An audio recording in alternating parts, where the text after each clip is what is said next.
మా పేరు డి శోభ, రామ్నగర్ నుండి వచ్చినాము మేము. మాకు ఇక్కడ ఇలా చూసినప్పటి నుంచి చాలా బాగా అనిపిస్తుంది. ఎప్పుడు వద్దామన్నా కానీ నాకు వీలు కాలేదు, అసలు ఏదో ఇబ్బంది వచ్చి రాలేకపోయినా. ఈసారి ఎట్లాగో ఖచ్చితంగా వస్తామని వచ్చినాము. ఇక్కడ వాతావరణం కానీ అలా చూసుకోవడం కానీ ఇక్కడ అంత విధానం చాలా బాగుంది. ఇక్కడ చాలా బాగా నచ్చింది, చాలా బాగుంది. ఇక్కడ చూసుకోవడం అంటే మన ఇళ్ళల్లో అయితే ఒక్కరికిద్దరికి చూసుకోవడానికే ఎంతో ఇబ్బంది అవుతుంది.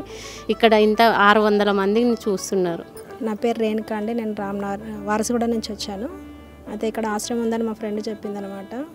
అంటే ఈరోజు వీలైంది, ఈరోజు రావడం జరిగింది. అయితే ఇక్కడ వచ్చినాక చూశాను.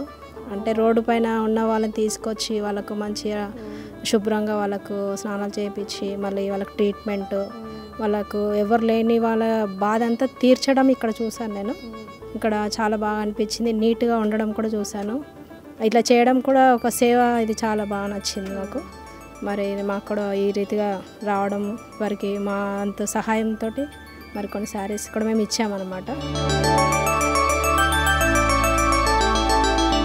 అమ్మా నాన్న అనాథాశ్రమంలోని అభాగ్యుల ఆకలి తీర్చేందుకు మానవతామూర్తుల అన్నదాతల సహాయాన్ని కోరుతున్నాము.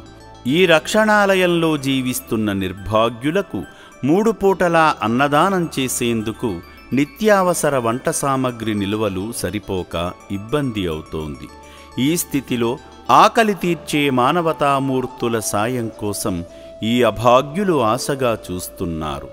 దయగల దాతలారా, వీళ్ళు మీ బిడ్డలే అనుకుని నిత్యావసర వంట సరుకులను అందిస్తే వాళ్ల ఆకలి తీరడం ద్వారా ఆ పుణ్యమంతా మీకే దక్కుతుంది. సేవాభావంతో మీరిచ్చే కేజీ బియ్యంతో 4 అభాగ్యులు కడుపు నిండా తింటారు. 3 పూటల 1800 మంది ఆకలి తీర్చాలంటే ఎంత కష్టమో ఒక్కసారి ఆలోచించండి.